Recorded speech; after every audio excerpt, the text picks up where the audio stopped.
Olá! Nesse vídeo vamos rever o caso onde a vítima, uma belíssima mulher que levou 4 tiros, virou culpada do que lhe aconteceu e o criminoso, um boa-vida, um playboy, virou a vítima da história. O caso Ângela Diniz, ocorrido na década de 70, no qual ela foi morta pelo namorado, que não aceitava o término do relacionamento, infelizmente um tipo de história bastante comum, teve uma repercussão enorme, não só por envolver pessoas da elite brasileira, mas também pelo modo como foi conduzido pela justiça. Nos dias de hoje seria um feminicídio, porém essa lei só entrou em vigor em 2015. Então, assim, outros tempos, onde a expressão crime passional era muito utilizada. E se você gosta desse tipo de tema, já aproveita agora e se inscreve aqui no canal, que é bem importante. Eu sou a Márcia Gândara, esse é o Relatos Sombrios e vamos para a história de hoje. Ângela Maria Fernandes Diniz, também conhecida por a Pantera de Minas, nasceu no estado de Minas Gerais em 1944. Há algumas divergências sobre a cidade exata em que ela nasceu. Ela era uma bela jovem, socialite mineira, que pertencia a uma família bastante conhecida na sociedade e que se casou aos 17 anos com o engenheiro Milton Vilas Boas, com quem ela teve 3 filhos. 9 anos depois, ela pediu o desquite. Na época ainda não existia o divórcio e ela passou a viver em uma mansão em Belo Horizonte. O desquite ele teve a sua aplicação até 1977 e depois disso a lei do divórcio então tomou seu lugar. Então a Ângela ela fez um acordo e recebeu uma pensão mensal, além da mansão, porém a guarda dos 3 filhos ficou com o Milton. E esse foi um dos motivos que a deixava muitas vezes instável emocionalmente. Ela lutou pela guarda das crianças pelo restante da sua breve vida. Alguns anos antes da sua morte, houve um acontecimento que a colocou nas manchetes criminais. Era junho de 1973. O caseiro e vigia da casa dela, José Avelino dos Santos, ele foi morto à noite com um tiro no rosto. O corpo foi encontrado do lado de fora da casa, próximo à janela. A princípio, ela disse que tinha sido a responsável, mas depois as investigações mostraram que havia uma terceira pessoa na casa, o milionário mineiro Arthur Vale Mendes, conhecido como Tuca Mendes, do qual ela era amante.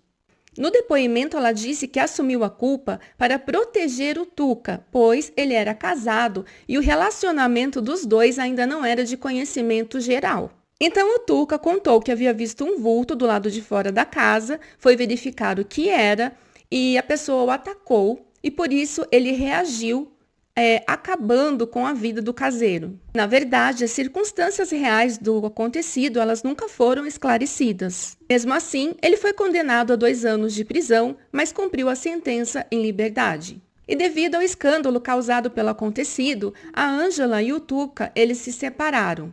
E ela decidiu se afastar de Minas Gerais. Foi quando ela mudou-se para o Rio de Janeiro. E nós precisamos lembrar que nos anos 70 havia muita vida louca.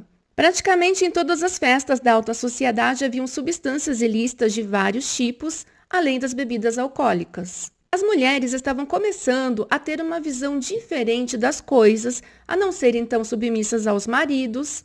O movimento feminista havia começado, enfim, outros tempos. Foi em uma dessas festas que, primeiro, ela conheceu o famoso colunista social Ibrahim Suede, com quem ela teve um breve relacionamento e que a apelidou de a Pantera de Minas. Ela era um ícone de beleza, estava sempre presente nas colunas sociais e na mídia, além das mais badaladas festas da elite carioca, e esse era um dos motivos pelos quais o ex-marido alegava que ela não podia ter a guarda dos filhos. Ele dizia que ela vivia em festas, que estava sempre sob efeito das substâncias ilícitas, até porque, pelo fato de não poder ter os filhos junto, ser desquitada em uma época em que as mulheres eram mal vistas por isso, ela meio que chutou o balde mesmo.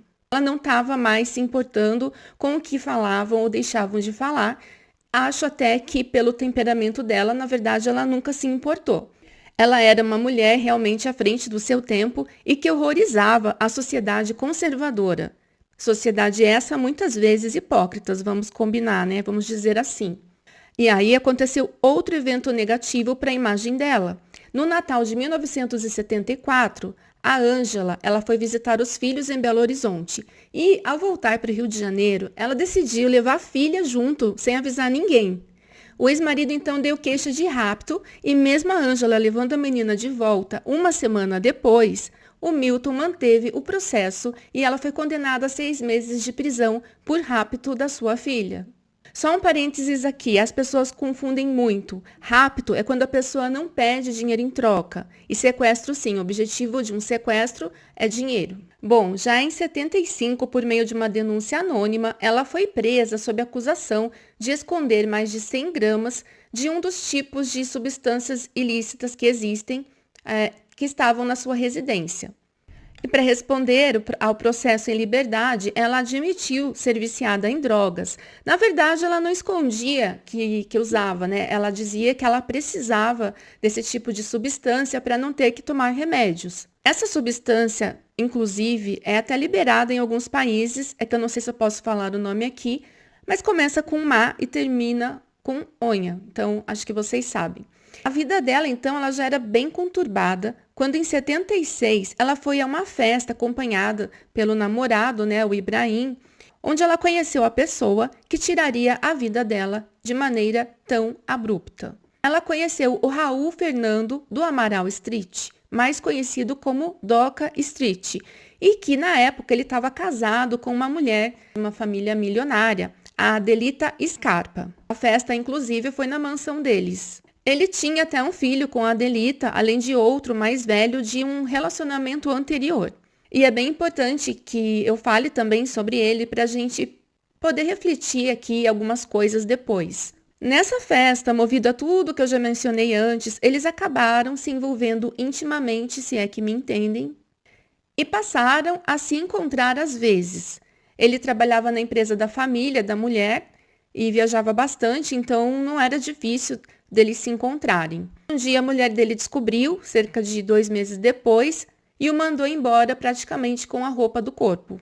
E eu não me lembro agora se ela já tinha terminado com o Ibrahim ou foi a partir daí. Então, 2 meses depois que eles se conheceram, eles começaram de fato a namorar. Só que esse namoro, ele já começou todo errado. Ele tinha muitos ciúmes dela e ela não estava nem aí para os ciúmes dele. Segundo relatos, ela até provocava mesmo e por isso as brigas eram constantes. O relacionamento ele durou apenas 4 meses e foi marcado por muitas brigas em público. O Doca, apesar de constar na internet que ele era empresário, na verdade ele era o típico playboy mesmo. Se pudesse, ele passava o dia festando, se drogando, bebendo e envolvido com alguma mulher, geralmente mais rica do que ele, porque a família dele tinha certo dinheiro, mas não era tão rica quanto as mulheres com as quais ele se envolvia. E ele sim usava outros tipos de drogas ilícitas direto. Ele era conhecido por todos como o típico cheirador.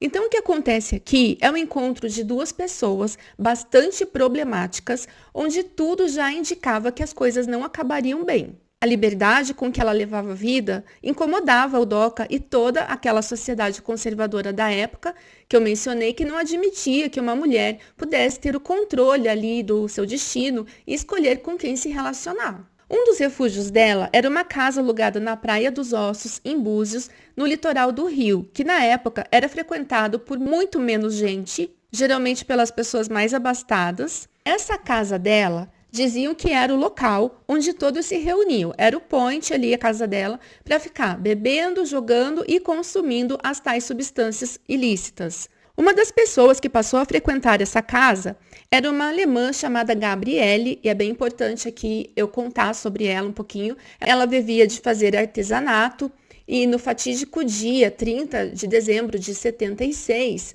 eles começaram a discutir por causa dessa moça alemã, que a Ângela o provocou, como de costume. Ela fez um convite a essa alemã para que os 3 fossem para o quarto. Eu sei que eles já tinham passado o dia na praia, bebendo e tudo mais, e o Doca ele ficou enfurecido com essa proposta, sendo então o estopim, o começo da briga. Até que a Ângela decidiu terminar o namoro com ele e o expulsou da casa de praia. Ele chegou a ir embora da casa, mas ele voltou algum tempinho depois e a matou com 4 tiros, 3 no rosto e 1 na nuca. Ela tinha 32 anos. Ele foi embora, ficou algumas horas fora. Segundo uma entrevista que ele deu, eles costumavam fazer as pazes depois, só que, segundo os relatos dele, ela continuou mandando ele embora. Ela já estava caindo de bêbada, quando em um momento de fúria, ela jogou no rosto dele uma pasta daquelas antigas de trabalho, e de dentro dessa pasta caiu a arma que ele costumava carregar junto. Ele, porque dentro da pasta ele carregava documentos e papéis importantes muito valiosos, cheques, enfim, tudo referente ao trabalho dele naquela época. E nisso que a arma caiu, segundo ele, em um impulso, ele atirou 4 vezes contra ela. Disseram que o rosto dela ficou desfigurado, como se ele quisesse acabar com a beleza que ela tinha e da qual ele tinha tantos ciúmes. A dramatização dessa cena, inclusive, tem em um filme que depois eu vou comentar aqui. E não é só isso. Olha o que aconteceu com a jovem alemã, a Gabriele Dyer. Ela desapareceu misteriosamente 4 meses depois. E segundo uma testemunha, ela teria escorregado e caído da Pedra da Ferradurinha, que é perto da Praia dos Ossos, onde a Ângela tinha a casa. É muita coincidência. Pode ser uma infeliz coincidência? Tenho aqui minhas dúvidas, mas, enfim, depois que ele atirou contra a Ângela, ele deixou a arma ao lado do corpo, ele pegou o carro e ficou se escondendo ali na casa de amigos, até a família dele encontrar, então, um bom advogado. E, para mim, o comportamento que ele teve depois mostra que ele não teve nenhum pingo de remorso. A funcionária da casa da vítima, ela tentou socorrê-la, mas não havia mais o que fazer. E aí, então, começa o julgamento do Doka Street, que foi tratado como um crime passional, que é quando os sentimentos ou emoções da pessoa, eles estão, assim, extremamente exacerbados, né? A pessoa está muito abalada no momento do crime, além de ter sido julgado também como um crime em legítima defesa da honra. Gente, é de indignar qualquer um, porque que honra esse homem tinha para falar de alguém? Nenhuma, né? E pasmem, somente em 2023 o Supremo Tribunal Federal aboliu dos julgamentos a tese de legítima defesa da honra. Bom, os advogados dele insistiam na tese de que a Ângela era uma mulher veneno, que queria uma vida livre, libertina, depravada, tendo assim provocado a própria morte. Eles estavam culpando a vítima. E o pior é que esse discurso usado no tribunal e reforçado pela imprensa convenceu muita gente de que o Doka é que era vítima. Chegaram a organizar protestos pedindo a liberdade dele. A sociedade conservadora da época, ela comprou a ideia de que a Ângela seduziu o Doka para depois friamente quebrar o seu coraçãozinho. O crime, portanto, seria consequência dos próprios atos da Ângela. E é muito surreal tudo isso. E por mais que no livro que o Doka escreveu 30 anos após o acontecido, ele diga que fez o que fez por amor, mais tarde ele mesmo se contradisse ali em algumas entrevistas. Para vocês terem uma ideia do alvoroço que esse caso causou, muitas mulheres ficavam na porta da delegacia só para ver o Doka, porque ele era considerado um homem muito bonito para a época e elas estavam lá para isso, e não para acusá-lo, como outras mulheres iriam fazer mais tarde. Do primeiro julgamento, ele se livrou. A família dele gastou no total ali cerca de $300 mil com advogados. Então, eles conseguiram que ele fosse condenado a apenas 2 anos de prisão, os quais foram cumpridos em regime aberto. Só que isso indignou mais ainda o movimento feminista e uma ampla campanha tomou as ruas do país. E é daí que surgiu, escrito nas faixas, a famosa frase "quem ama, não mata". Diversos protestos foram realizados e em 1981 houve um novo julgamento no qual, aí sim, ele foi condenado a 15 anos de prisão, dos quais ele cumpriu apenas 3 em regime fechado. Se fosse nos dias de hoje, é claro que ele pegaria muito mais anos por causa exatamente do crime de feminicídio, que na época ainda não existia. Ele pegaria bem mais tempo de prisão. E tem um detalhe, antes dele ter sido preso pela segunda vez, a polícia o encontrou em um barco ancorado, com bebidas, mulheres, em uma festinha bem íntima. Eu não consigo enxergar remorso da parte dele, pelo menos não assim na época dos fatos. Não tem como saber. Segundo o livro que ele escreveu 30 anos depois, chamado Meia Culpa, ele disse que não teve um dia sequer na vida que não tenha pensado na Ângela, no que ele fez, além do remorso que sentia pela dor da mãe dela. Eu não li o livro, mas eu assisti algumas entrevistas dele aqui no YouTube mesmo, falando exatamente sobre isso. Além do crime bárbaro, chocou também o modo como o julgamento, então, do criminoso foi conduzido. Desqualificaram a vítima, mesmo tendo provas suficientes de que ele era o assassino e mesmo que ele tenha confessado esse crime, o advogado dele, ele adotou como estratégia de defesa a recorrente inversão de papéis, colocando ele como vítima e ela, a mulher fatal e sedutora, que o enfeitiçou e depois partiu o coração do pobrezinho. Como se ela fosse a vilã e não a vítima, um homem que perdeu a cabeça por causa de uma mulher indomável. Usaram todas as estratégias possíveis para manchar a reputação da Ângela Diniz e tornar o crime justificável. Se não fosse suficiente, a mídia também tentou construir uma imagem da Ângela como uma mulher fatal, sedutora, usuária de substâncias ilícitas, que teve diversos parceiros e havia perdido a guarda dos filhos. Bom, o Doca, ele constituiu família, ele se casou novamente, teve filhos, escreveu esse livro e ele já faleceu. Ele teve uma parada cardíaca e morreu em 18 de dezembro de 2020, aos 86 anos. Simplesmente uma história revoltante, mas necessária revisitar, tanto quanto um alerta, como para a gente ver como as leis realmente demoram a mudar, como era o pensamento das pessoas naquela época, enfim, muitas lições podem ser tiradas de tudo isso. Agora vamos para o que temos no momento, e sim, temos filme e uma futura série. Caso alguém queira se aprofundar mais no caso ou somente assistir, em 82 a Rede Globo ela exibiu a minissérie com o nome Quem Ama Não Mata, inspirada nessa história. O programa Linha Direta, em 2003, também da Globo, fez a reconstituição do crime e do julgamento no episódio Ângela e Doca. Em 2006, então, o criminoso lançou o livro Meia Culpa, em que dá a sua versão. Em setembro de 2020, a Rádio Novelo lançou o podcast Praia dos Ossos, que reconstitui o crime e tenta entender tudo isso. No ano passado, em 2023, teve o lançamento do filme chamado Ângela, que, aliás, eu assisti e recomendo, com a Isis Valverde interpretando a vítima. No momento, esse filme está disponível no Amazon Prime Video. A atriz Marjorie este ano foi escalada para interpretar também a Ângela Diniz na minissérie Praia dos Ossos, da HBO. Essa série é inspirada no podcast que eu mencionei, de mesmo nome, só que ainda não temos uma data para estreia. Agora é com você, conta pra mim se você já assistiu esse filme, se leu o livro, deixa o seu curtir aqui também se você gostou da abordagem desse assunto tão delicado. Enfim, os comentários serão sempre bem-vindos, desde que respeitosos. Eu vou ficando por aqui, mas eu te espero no próximo vídeo.